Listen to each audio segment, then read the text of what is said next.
पूर्व मुख्यमंत्री डॉक्टर रमेश पोखरियाल निशंक द्वारा मसूरी में पत्रकारों से वार्ता करते हुए कहा गया है कि इस बार मोदी सरकार 400 पार के नारे के साथ लोकसभा चुनाव 2024 के मैदान में उतरी है और जनता के सहयोग से इस बार 400 से कई अधिक सीटें जीतकर नरेंद्र मोदी तीसरी बार देश के प्रधानमंत्री बनने जा रहे हैं।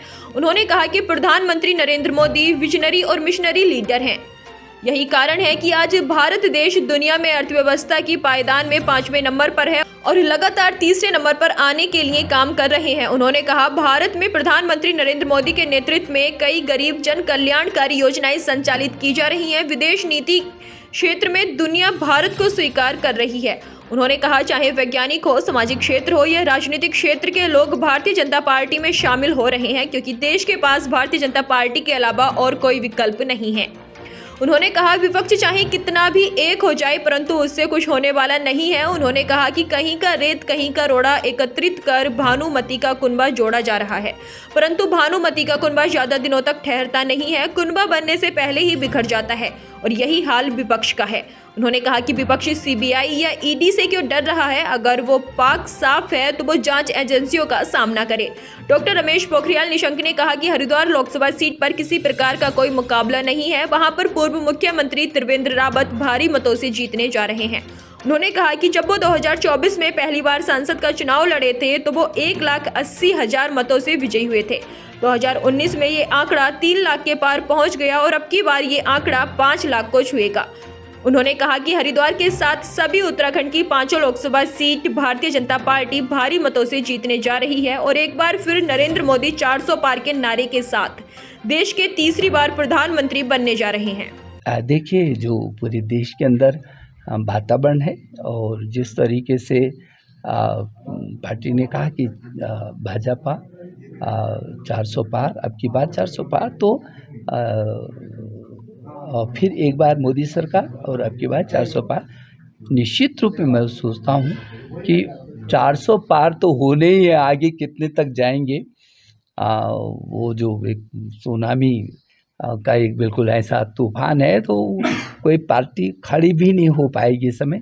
उसके 2-3 कारण हैं। एक तो इस देश को बहुत लंबे समय के बाद अटल बिहारी वाजपेयी जी के बाद ऐसा नेतृत्व मिला है नरेंद्र मोदी जी के रूप में, जो विजनरी है और जो मिशनरी है, जो अंतिम छोर के व्यक्ति की चिंता करने से लेकर, आप सोचें कि जो आदमी लाल किले की प्राचीर से शौचालय की बात करता होगा कि मेरी माँ बहनें आज भी खुले आसमान में शौच के लिए जा रहे हैं, तब तक आज़ादी नहीं समझूंगा मैं। वहाँ से शुरू होता है और आज पूरी दुनिया में हिंदुस्तान एक महाशक्ति के रूप में उभर कर के आ रहा है। अब हिंदुस्तान को कोई नज़रअंदाज नहीं कर सकता। अब तो पूरी दुनिया में जब एक दूसरे देश लड़ते भिड़ते हैं तो हिंदुस्तान की ओर देखते हैं कि हिंदुस्तान किधर देख रहा है। और यदि चाहे वो रूस का और यूक्रेन का युद्ध हो, और चाहे तमाम देश जो आपस में लड़ झगड़ रहे हैं, अब उनको लगता है कि हमारी मध्यस्थता हिंदुस्तान करे। ये हिंदुस्तान की बढ़ती ताकत है। भारत की ताकत लगातार बढ़ रही विविध क्षेत्रों में।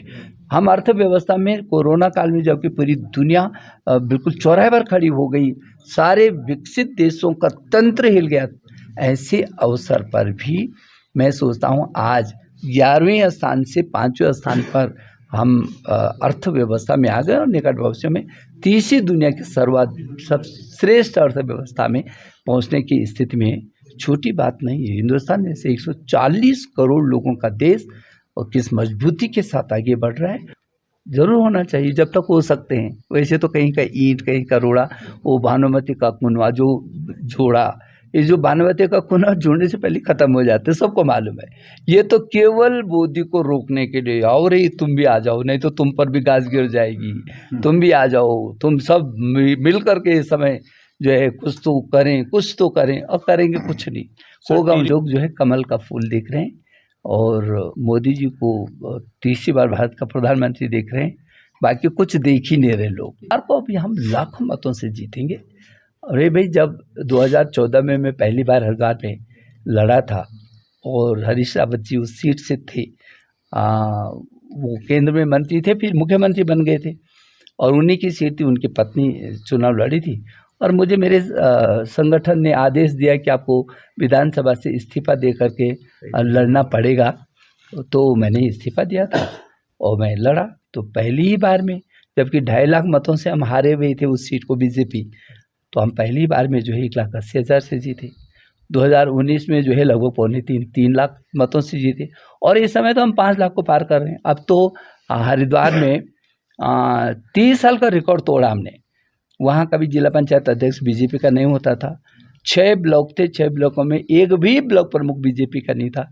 इस समय 6 के 6 ब्लॉक प्रमुख निर्विरोध बीजेपी के, 6 के 6 ज्येष्ठ प्रमुख निर्विरोध बीजेपी के, 6 के 6 कनिष्ठ प्रमुख निर्विरोध बीजेपी के 70% ग्राम प्रधानों को जिता के लाए, और जिला पंचायत अध्यक्ष भी निर्विरोध और उपाध्यक्ष भी निर्विरोध। एक तरफा माहौल इस समय। पहले तो मैं ये कहना चाहूँगा कि 5 के 5 सीटें हम भारी बहुमत से उत्तराखंड की हम जीतेंगे।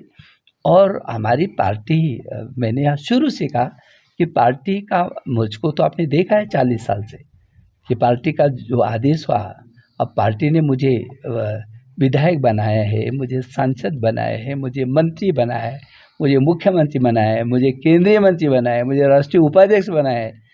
तो पार्टी ने जहाँ जहाँ भी मुझे जिम्मेदारी दी है, वो जिम्मेदारी का मुझे इस बात का संतोष है कि चाहे भारत की शिक्षा मंत्री रहते हुए NEP 2020 बनाया हो, चाहे यहाँ मुख्यमंत्री रहते हुए बहुत सारे 108 सहित बहुत सारी चीज़ों को हमने बहुत आगे तक बढ़ाया हो,